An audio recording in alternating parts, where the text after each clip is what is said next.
नमस्कार। Dance of toppers YouTube channel में आपका स्वागत है। तो हमने जैसे पिछले वाली सीरीज में हिस्ट्री की एनसीईआरटी से जो भी क्वेश्चंस आए सीएससी 2024 में, वो हमने बताया कि कैसे क्वेश्चन एनसीईआरटी का रिलेवेंस क्या है और कैसे क्वेश्चंस आ जाते हैं। मैं मानता हूँ डायरेक्ट हिट नहीं होते हैं कि डायरेक्ट लाइन बाय लाइन मिल जाएगा, लेकिन ये एग्ज़ाम भी तो ऐसा है ना कि लाइन बाय लाइन कोई भी क्वेश्चंस ना मिले ना आंसर मिले। तो हम उस हिसाब से सोचेंगे कि हम कितने डेप्थ तक एनसीईआरटी को पढ़ें। और मेरा मानना ये है कि आप जो बोलते हो कि एनसीईआरटी में डेप्थ में जाना, ये सब मतलब पता ही नहीं चलता कितने डेप्थ तक जाना है। मेरा मानना है ये है कि इतने डेप्थ तक आप कोई भी एग्ज़ाम में कोई भी क्वेश्चन या कोई भी टॉपिक में चले जाओ या कोई भी सब्जेक्ट में, तो उसके आगे यूपीएससी अगर सोचे भी ना, तो मैं मानता हूँ 0% लोगों को उतना आइडिया हो। मतलब कोई भी वो क्वेश्चन आ जाए विदाउट एनसीईआरटी या विदाउट कोई भी चीज़ आपने पढ़ ली हो, तो 0% लोगों को वो आइडिया हो। और वो होता है, ज़रूरी नहीं है कि हमेशा सभी को फुल टू फुल आएगा। ये समझ रहे हो ना। तो इस क्वेश्चन से हम ये सब चीज़ें ही सीखेंगे। ये सीरीज़ का चालू करने का भी मतलब यही था कि ज़रूरी है एनसीईआरटी से लाइन बाय लाइन मिल जाएगा।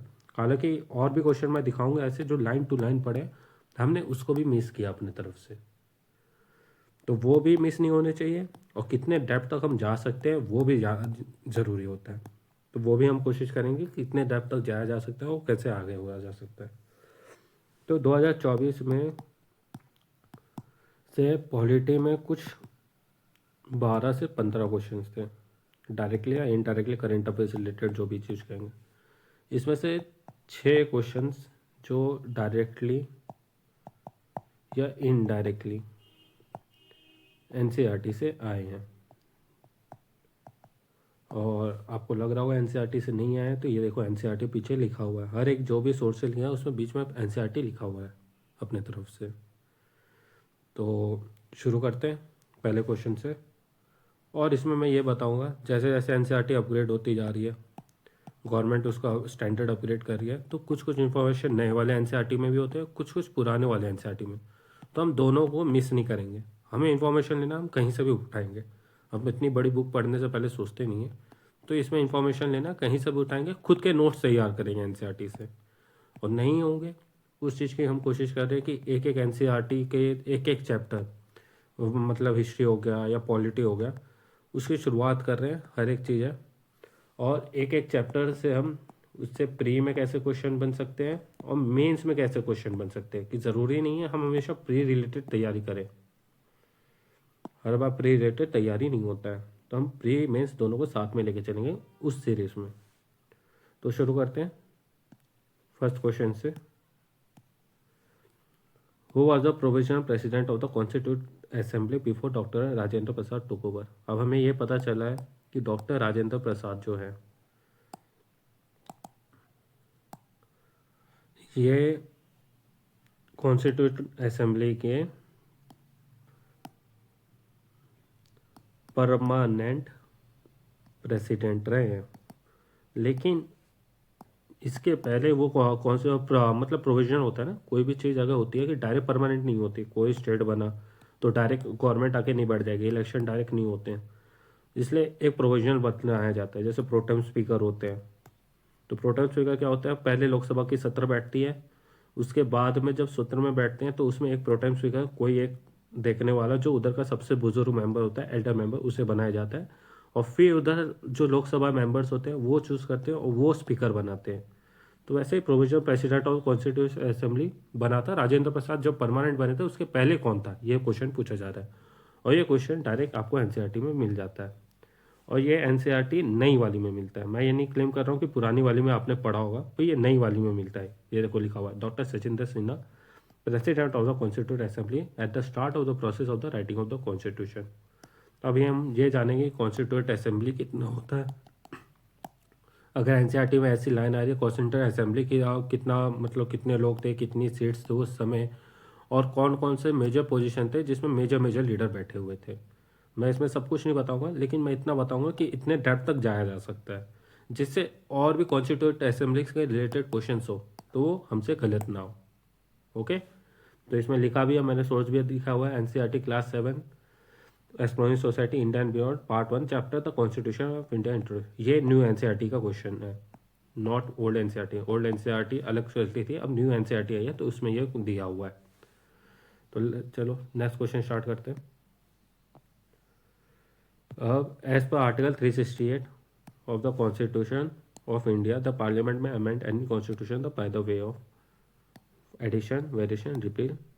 अब इसमें देखो ये एनसीईआरटी का डायरेक्ट लिखा हुआ है, पार्लियामेंट में इन आर्टिकल 368 लिखा हुआ है, it's constitute power amend by way of addition, variation और repeal any provision of the constitution in accordance with the procedure laid down in this article. तो ये डायरेक्ट हिट है पूरा क्वेश्चन, जैसे फर्स्ट वाला डायरेक्ट हिट था ना, सचिदानंद सिन्हा लिखा हुआ था direct provision president of the constitute assembly, तो ये भी क्वेश्चन डायरेक्ट हिट है। ये कोई भी ऐसा हट नहीं सकता। 2024 का क्वेश्चन है, ऐसा नहीं है कि 2014 या 15-16 का चला, 2024 का क्वेश्चन रिसेंट का क्वेश्चन है। और आपको पता है इसमें 87 से 89 के बीच में कट ऑफ रही है। तो इट्स ईजी, अगर ऐसे ऐसे क्वेश्चन आ रहे हैं तो हम हमेशा ऐसे ट्राई करेंगे कि ये क्वेश्चन गलत ना हो। वो क्वेश्चन तो गलत हो सकते हैं जो हमने कभी देखे ना हो, लेकिन ये क्वेश्चन गलत करना मतलब हमारी बेवकूफ़ी है, क्योंकि ये जब 10वीं 11वीं के बच्चे पढ़ रहे हैं तो हम तो ग्रेजुएट हो चुके हैं ना। और इवन और लोग जो होते हैं जो और भी अच्छे अच्छे स्टडीज़ पढ़ के आ जाते हैं, इंजीनियरिंग किसी का रहता है, कोई मास्टर कर चुका रहता है, कोई पीएचडी होल्डर भी रहते हैं, तो वो एनसीईआरटी के 11वें मतलब जो 11 क्लास में बच्चों को पढ़ाया जा रहा है वो चीज़ें हट जाए तो बहुत बुरा लगता है। तो मेरे हिसाब से इस क्वेश्चन में तो सेकंड थॉट आना भी नहीं चाहिए अपने तरफ से। ओके, और इसमें मैंने नीचे अभी भी सोर्स लिखा हुआ है, ये इस स्क्रीन में नहीं आ पा रहा, वो गलती है, लेकिन सोर्स नीचे लिखा हुआ है इसमें भी। अब इसमें जैसे आर्टिकल 368 के बारे में लिखा हुआ है, अब आर्टिकल 368 पढ़ेंगे हम क्या है अपने तरफ से, कि कैसे कॉन्स्टिट्यूशन का कौन सा प्रोसीजर है, कौन से स्केड्यूल में आता है, सॉरी स्केड्यूल नहीं, पार्ट्स में। 22 पार्ट्स है ना, हमने पढ़ा था तो 20 शुरुआत में 22 पार्ट्स है, फिर अब बढ़ बढ़ के 25 पार्ट्स हो गए कॉन्स्टिट्यूशन के। तो ये 25 पार्ट्स में कौन से पार्ट में आता है ये हमें पढ़ना ज़रूरी है, क्योंकि इतना ही डेप्थ में जाएंगे तब पता चलेगा ना। और फिर हम ये भी जानेंगे कि ये जो भी कॉन्स्टिट्यूशन हो रहा है या हर एक चीज़ हो रही है अपने तरफ से, तो ये कॉन्स्टिट्यूशन में जो 25 पार्ट्स है उसके हर एक पार्ट हम याद कर लेंगे, क्योंकि बेसिक है, एक ही बार पढ़ना है और एक ही बार नोट्स में लिखना है। आप नोट्स में लिख लिया, ख़त्म है वो कहानी, उसके बाद में पढ़ने की कोई ज़रूरत नहीं है। तो एक ही बार ये सब चीज़ें करनी है अपने तरफ से। तो कोशिश रहेगी कि हम ये पूरा का पूरा देखें, फिर कॉन्स्टिट्यूशन प्रोसीजर क्या होता है, कैसे कैसे लेट डाउन होता है, कैसे कोई भी चीज़ कॉन्स्टिट्यूशन से निकाली जाती है, ऐड की जाती है या उसमें कुछ अल्टरेशन किया जाता है। तो ये सब हम एक क्वेश्चन से इतना डीप में जाना चाहिए। पीवाईक्यू हमेशा की होते हैं कोई भी एग्जाम के लिए, पीवाईक्यू ज़्यादा की for the any exam to crack. तो हम ये कोशिश करेंगे कि हम इतने डीप में जाएं। ओके, तो स्टार्ट करते हैं अब थर्ड क्वेश्चन में। अब जैसे इधर लिखा हुआ है एनसीईआरटी क्लास 11 पॉलिटिकल साइंस, इसमें मैंने पूरा दिया हुआ अपने तरफ से कि किधर आया। अगर आपको गो थ्रू करना है एक बार गो थ्रू करके चेक कर लेना, ऐसे किसी के बोले हुए बात में नहीं आते हैं। ओके, फिर ये रहा third question, which of the following statements are correct in respect of money bill in the parliament. First, article 109 mentions a special procedure in the respect of money bill. Second, a money bill shall not be introduced Council of States. Third, the Rajya Sabha can neither approve the bill or suggest the changes but cannot reject it. Fourth, amendments of money bill suggested by the Rajya Sabha have to be accepted by the Lok Sabha. तो चलो इसमें NCERT नहीं भी पढ़ी हो तो हम इस दो चीज़ को देख सकते हैं। ये जो इधर बोलते हैं इधर थोड़ा ट्रैप गेम सोचो 2024 में भी खेल रही है यूपीएससी अपने तरफ से, कि इधर बोला हुआ है रिजेक्ट नहीं कर सकती कोई भी सजेस्ट चेंजेस ये सब है, और इधर लिखा हुआ है जो भी अमेंडमेंट्स होंगे जो मनी बिल के थ्रू होंगे वो राज्यसभा के थ्रू से जो ऐसा सजेशन दिए जाएंगे वो एक्सेप्टेड बाय लोकसभा, मतलब 3 और 4 तो किसी में नहीं आना। तो ये वाला क्वेश्चन तो ऐसे ही चला गया। ओके, अब इसमें मनी बिल शॉनर, अब हम इन तीनों में देखेंगे। अब तीनों में हम मनी बिल के बारे में, मनी बिल इतना इजी क्वेश्चन है, मतलब इतना इजी टॉपिक है, ये आपने स्टेट पीसीएस इवन एसएससी के स्टूडेंट्स को बारे में स्टूडेंट्स को भी पता होगा कि क्या क्या मनी बिल के बारे में पूछा जाता है। और सबसे कॉमन है money bill shall not be introduced council of Lok Sabha, और 2 है। और फर्स्ट और थर्ड में हमें थोड़ा सा रहेगा, तो उसके लिए हम आगे एनसीईआरटी में देखो पूरा लाइन टू लाइन लिखा हुआ है। Article 109 special procedure in respect of money bill. क्या लिखा हुआ है? Article 109 mention special procedure in respect of money bill. पहला स्टेटमेंट सही। Second, a money bill shawl not be introduce in the council of states. A money bill shawl not be introduce in the council of the states. आप समझ रहे हो? Direct line to line है ये, और इससे ज़्यादा क्या ही प्रूफ चाहिए? एनसीईआरटी ना पढ़ने के लिए कोई रीज़न नहीं है मेरे पास।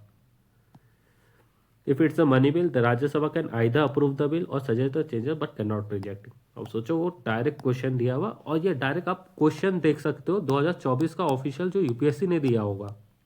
ये तो हालांकि मैंने एक पीडीएफ में बना के दिया हुआ है, लेकिन आप उधर जाके देखो ऑफिशियल क्वेश्चन है, लाइन टू लाइन ये स्टेटमेंट दी हुई है, और ये लाइन टू लाइन एनसीईआरटी में इस क्वेश्चन इस मतलब चैप्टर में दिया हुआ है। अगर आपको नहीं लगे, मतलब जैसा भी लगे, जाके आप गो थ्रू कर लो अपनी तरफ से। ओके, ऑफिस में मनी बिल के बारे में हम सब पढ़ेंगे कि मनी बिल के बारे में क्या होता है, कैसे होता है, कौन स्पीकर अप्रूव करता है, क्या है, मतलब मनी बिल पूरा का पूरा हम गो थ्रू करेंगे इस क्वेश्चन को अटेम्प्ट करने के बाद, पीवाईक्यूज अटेम्प्ट करने के बाद। ये पूरा का पूरा मनी बिल का जो भी चीज़ होगा A to Z हमें पता होना चाहिए, क्योंकि अगली बार कोई क्वेश्चन आए मनी बिल के थ्रू, वो हमारी तरफ से गलत नहीं होना चाहिए।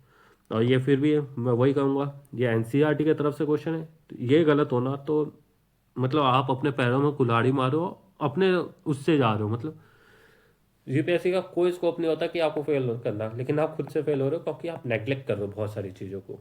ओके, तो फोर्थ क्वेश्चन में जाते हैं हम। अब इधर थोड़े इनडायरेक्ट क्वेश्चन आने लगेंगे।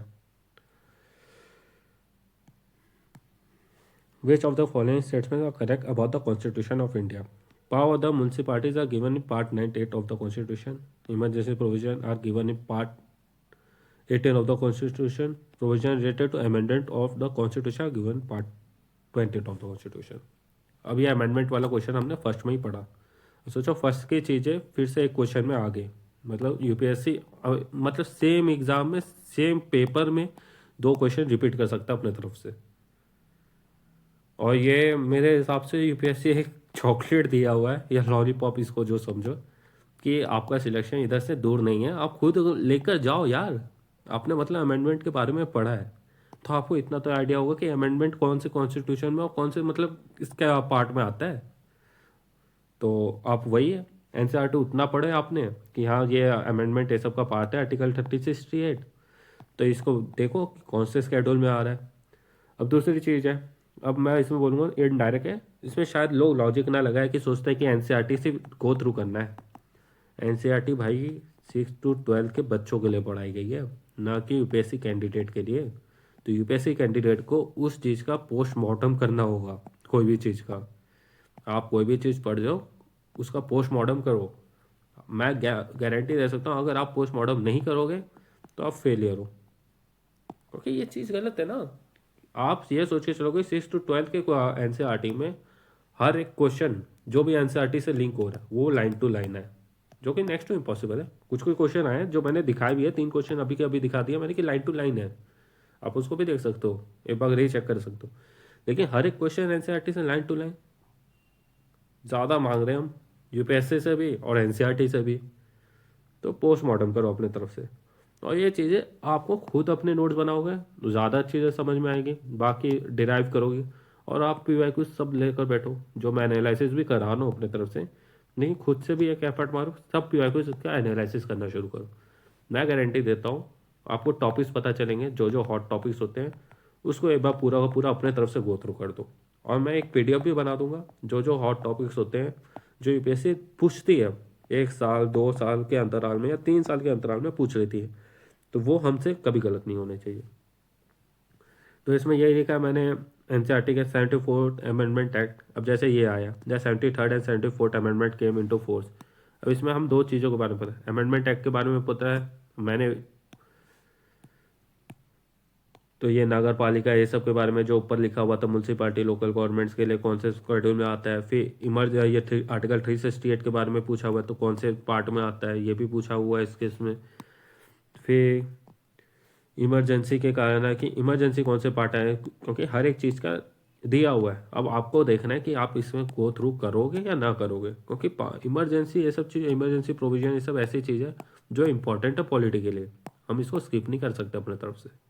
ओके, तो फिर और क्वेश्चन में जाते हैं। अब इसमें भी जैसे लिखा हुआ देखो, आर्टिकल 350 स्पेयरिंगली यूज स्टिल, ये पूरा इमरजेंसी के बारे में लिखा हुआ, पूरा का पूरा आर्टिकल इमरजेंसी के बारे में लिखा हुआ है। और इस इमरजेंसी को हम इतनी बार आ रहा है एक चैप्टर में, तो हम इमरजेंसी के बारे में खुद जानने की कोशिश नहीं करेंगे? तो क्या क्यूरियोसिटी हमारे अंदर, और क्या सोच रहे कि हमें हर एक चीज़ ऐसे पकी पकाई मिले?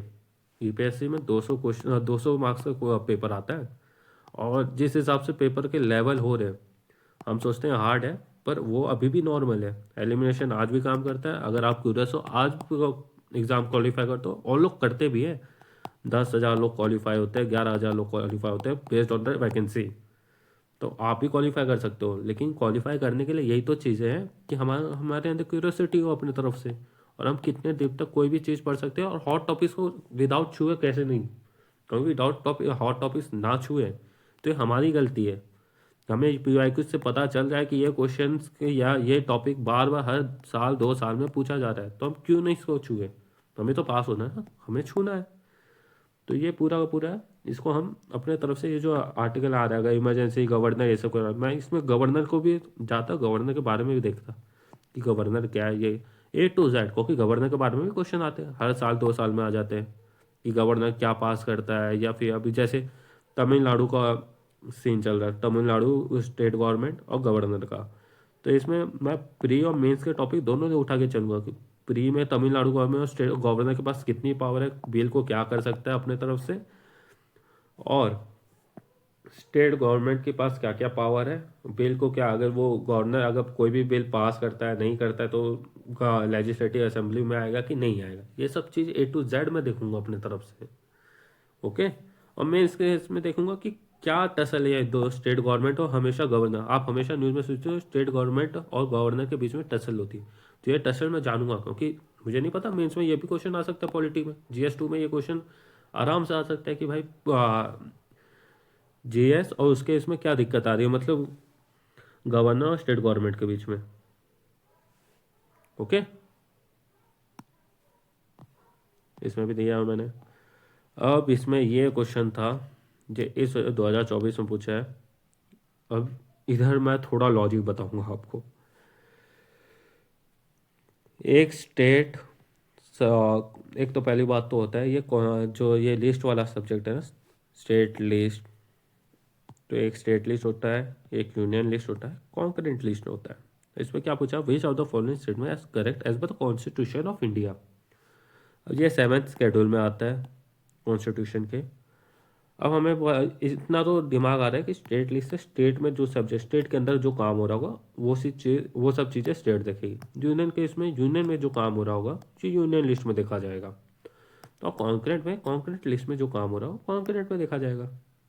ओके, तो ये एनसीईआरटी में दिया हुआ है लिस्ट के बारे में, भाई ये तीनों चीज़ों के बारे में नहीं दिया हुआ। Inter state trade and commerce, inter state migration, trade and commerce दिया हुआ है पर इंटर स्टेट नहीं दिया हुआ है। Inter state migration, inter state quarantine, corporation tax, तो ये तो हमें खुद से देखना पड़ेगा कि क्या क्या है। और कॉरपोरेशन टैक्स तो हमेशा इकोनॉमिक्स में भी आपने पढ़ा होगा कि किसके लिस्ट में आता है। तो मेरे हिसाब से हम उस समय लॉजिक, अगर मैं उधर 2024 को पेपर में बैठा था तो मैं यही लॉजिक अप्लाई करता कि इंटर स्टेट माइग्रेशन मतलब स्टेट के बीच, स्टेट से स्टेट के बीच के माइग्रेशन की बात हो रही है। तो अगर मैं स्टेट के इसमें दे दूंगा कि स्टेट लिस्ट में आएगा, तो इधर का आदमी इधर जा ही नहीं पाएगा कभी, क्योंकि एक स्टेट से दूसरे स्टेट में हमेशा टसल रहती है भाईचारे के हिसाब से। अगर एक घर में 2 भाई भी रह रहे हैं तो वो जब भाईचारे के हिसाब से आजकल नहीं रह पा रहे, तो आपको लग रहा है एक स्टेट जहाँ पॉपुलेशन ये सब हर एक चीज़ देखनी है, इकोनॉमी ये सब, तो वहाँ पे माइग्रेशन कोई करवाएगा? तो ये मैं अंडर द स्टेट लिस्ट से हटा देता, मतलब सॉरी ये वाला नहीं, ये वाला। फिर ट्रेड एंड कॉमर्स हुई, अगर थोड़ा गरीब स्टेट हूँ तो मैं अपनी चीज़ों की मांग 100 रुपये करूँगा, और कोई अमीर स्टेट होगा तो कोई भी चीज़ चाहेगा, चाहे कितना भी अमीर हो जाए, 100 रुपये की चीज़ में वो हमेशा कुछ बचाना चाहे, तो 90-80 रुपये। तो ये स्टेट कभी एक दूसरे के कंसेंसस में ही नहीं आ पाएंगे। तो इधर भी मैं स्टेट लिस्ट हटा दिया। कॉरपोरेशन टैक्स है, ये यूनियन लिस्ट में आता है यार, आप इसको पढ़ोगे आपको खुद पता चलेगा कि हाँ, मैं अभी इसमें बता नहीं रहा क्योंकि इसमें लिखा हुआ नहीं है, पर कॉर्पोरेशन टैक्स यूनियन लिस्ट, पर interstate quarantine is a subject under union list. अब हमने देखा था क्वारंटाइन जब हो रहे थे कोरोना के टाइम की बात है। तो जो भी इधर से इंटरस्टेट क्वारंटाइन हो रहा होगा कि यूनियन के पूरा पावर चल रही थी, स्टेट अपने हिसाब से चला पा रहे थे कुछ भी। यूनियन अपने तरफ से आदेश दे रहा था, यूनियन के हिसाब से ही स्टेट को अपना कंप्लाई कर रहे थे। तो मैं इसको सही करता और ये आंसर सही भी है। ओके, ये मैंने दिया हुआ है जो जो स्टेट लिस्ट जो एनसीईआरटी में दिया हुआ है। अब जैसे मैंने बता रहा था ट्रेड एंड कॉमर्स, अब जैसे ये सब बहुत ऐसे सब्जेक्ट, रुको अब दिखाता हूँ आपको। जैसे स्टेट लिस्ट है, अभी इंटर स्टेट लिस्ट में लिखा हुआ है जैसे लोग ट्रेड एंड कॉमर्स, ये सोच के फर्स्ट वाला राइट भी कर दिए होंगे। भाई इधर इंटर स्टेट नहीं लिखा हुआ था और लोगों ने वही चीज़ें गलत की है। मैं मानता हूँ ये इतने इतने स्टेट्स हैं, 97 इसमें से लिस्ट है, हर एक चीज़ लिस्ट है। और ये क्वेश्चन अगर आ भी जाता तो अगर आप लॉजिक ये सब कुछ अप्लाई नहीं करो या कभी पढ़ा ना, इसको स्किप कर दो। Better to skip than losing the marks, है ना।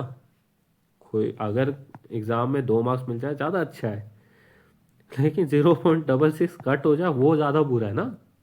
या तो 2 मिला ही नहीं, 0.66 कट भी गया जो पिछले वाला लिया था, तो मैं तो बोलूँगा कि स्किप कर देना चाहिए अपनी तरफ से। ओके, अब ये 76 है। Under the which of the following article constitution has the Indian place right to privacy. Article 21। अब article 20 protection of life and personal liberty, no person shall be deprived of his life और personal except according to procedure established. ये right to privacy का correct explanation है।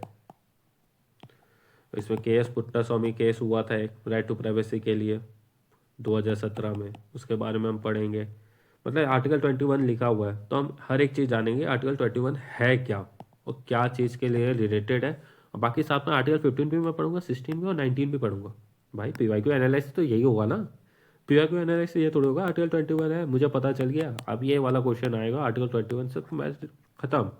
नहीं भाई, 15 भी पढ़ूंगा, 16 भी पढ़ूंगा, 19 भी पढ़ूंगा, क्योंकि क्या पता 15 से क्वेश्चन आ जाए अगली बार, क्या पता 16 से आ जाए, क्या पता 19 से आ जाए।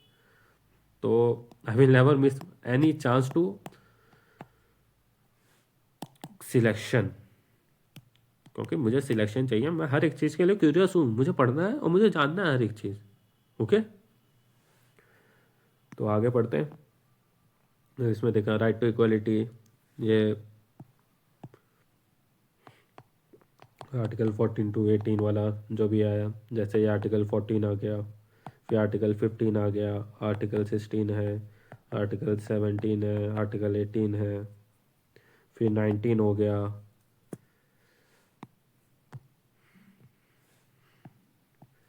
फिर 20 हो गया, फिर 21 हो गया। ये 21 के अंदर में जो भी चीज़ें आ गई, फिर 22 हो गया। जो भी चीज़ है जिस सारा का सारा ये एनसीईआरटी में लिखा हुआ है। अब मैं एनसीईआरटी में ऐसा नहीं सोचना चाहूँगा कि फंडामेंटल राइट्स ऐसा राइट टू इक्वलिटी दिया हुआ है तो मैं ये सब चीज़ का आर्टिकल में जाऊँ ही ना। भाई मैं सब में जाऊँगा। जब ये राइट दिया हुआ है, फंडामेंटल राइट्स लिखा है, पार्ट 3 में आता है कॉन्स्टिट्यूशन के, तो मैं सब पढ़ूंगा कि किस में क्या क्या दिया हुआ है और ये मेरी खुद की बुक तैयार होगी।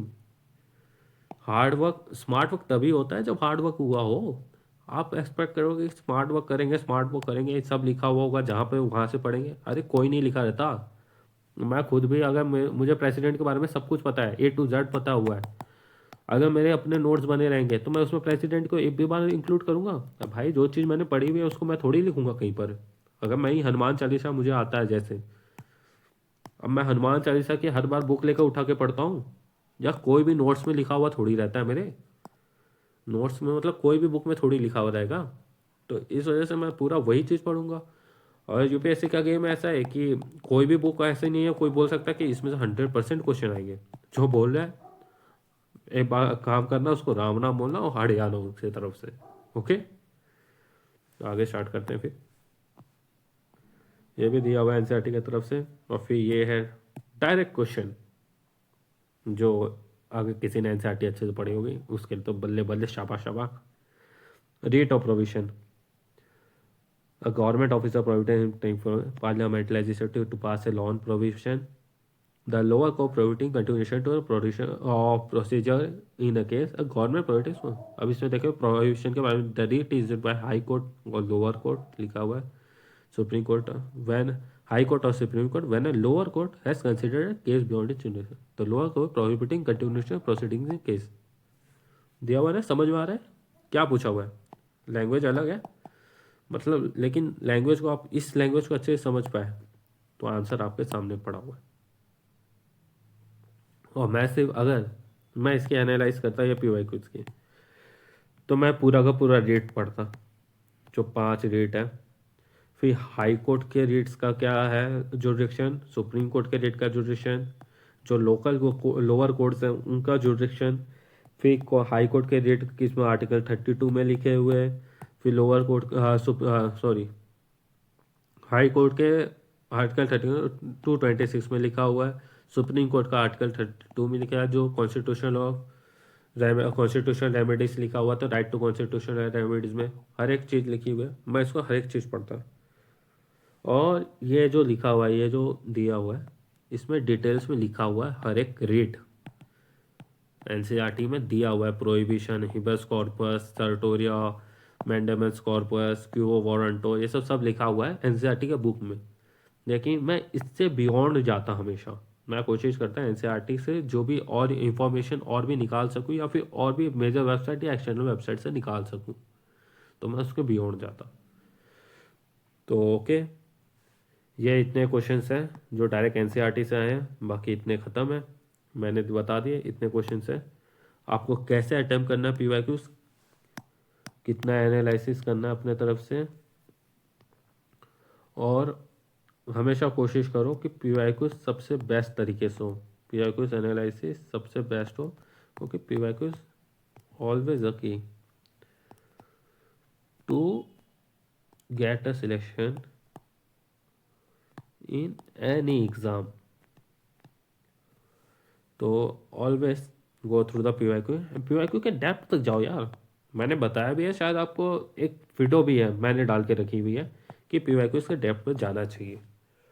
तो चलो, इसी के साथ में हम ज्योग्राफी का, अब हमारे पास हिस्ट्री का पीवाईक्यूज हो गया, मतलब एनसीईआरटी से हो गया, पॉलिटी का एनसीईआरटी से हो गया, अब नेक्स्ट है ज्योग्राफी। और ज्योग्राफी में आप मानोगे नहीं, 15 में से क्वेश्चन, 15 क्वेश्चन 2024 में आए थे, 10 question line by line hit हुई है, एकदम डायरेक्ट एनसीईआरटी से आई है। मतलब ज्योग्राफी को तो कोई मना ही मत करना कि ये नहीं पढ़ा, ये नहीं पढ़ा, ये छोड़ के आ गए, और इससे एग्जाम का मतलब एग्जाम में मार्क्स ना आए, ओके, सबसे बड़ी गलती तुम्हारी होगी, ना कि एग्जामिनर की गलती है, ना कि किसी की गलती है। भाई 10 क्वेश्चन अगर आपको डायरेक्ट एनसीईआरटी से मिल जाए, मतलब 10 क्वेश्चन मतलब 20 मार्क्स, तो आप सोचो 87 कट ऑफ गई है, उसमें 20 मार्क्स कम हो जाए, पता कितना बड़ा, 67 मार्क्स आपको निकालने। और 67 मार्क्स कैसे आ जाएंगे, समझ लो 35 क्वेश्चन भी आप अपने तरफ से सही कर रहे हो, 35 प्लस 10 क्वेश्चन उससे हो गए 35 क्वेश्चन आपको, इसमें मैं दिखा रहा हूँ कम से कम 10 क्वेश्चन तो मैंने अभी दिखा दिया हिस्ट्री और पॉलिटी मिला के, तो कितना बचा हमारे पास, 25 क्वेश्चन करने। 25 क्वेश्चन में अभी साइंस भी बाकी है हमारे पास, और साइंस बाकी है हमारे पास, साइंस के साथ में वो भी बाकी है, क्या बोलते हैं, इकोनॉमी बाकी है, साथ में करंट अफेयर जो कि आपको पढ़ना होता है डेली बेसिस में, डेली बेसिस में पढ़ो या मंथली मैगजीन पढ़ो। तो साइंस और इकोनॉमी से भी समझ लो, अगर 3-3 क्वेश्चन भी निकाल लो, हालांकि 3-3 क्वेश्चन नहीं है, ज़्यादा क्वेश्चन है, पर लेकिन साइंस और इकोनॉमी से 3-3 क्वेश्चन भी मैं निकाल रहा हूँ, तो कितने हो गए, इधर 10 क्वेश्चन, इधर 10 क्वेश्चन, 10 3 16, 16 16 32, 32 मार्क्स ऐसे ही हो गए। तो कितने मार्क्स लाने भाई आपको, और करंट अफेयर से 10-15 क्वेश्चन तो निकाल, 10-15 तो मार्क्स निकाल ही सकते हो आप। तो कोशिश करो अच्छे तरीके से एनसीईआरटी के गो थ्रू करो, और पीवाईक्यूज भी दोनों गो थ्रू करो। पीवाईक्यूज से भी क्वेश्चन आए हुए हैं, मैंने पीवाईक्यूज के क्वेश्चन जो रिपीट हुए वो इसमें डाले ही नहीं है, लेकिन पीवाईक्यूज के क्वेश्चन आ चुके हैं, जो कि आप खुद भी देखोगे आपको पता चलेगा, अगर मल्टी आपने 2014 से लेकर 2023, लेकिन अब तो 2025 तक के पीवाईक्यू आपको करने पड़ेंगे, तब आपको पता चलेगा पीवाईक्यू से कितने रिपीट होते हैं। ओके, तो लेट्स स्टार्ट। तो अभी अगले उसमें जाते हैं, साथ में हमने शुरू किया एक यूके पीसीएस की एक पूरा का पूरा,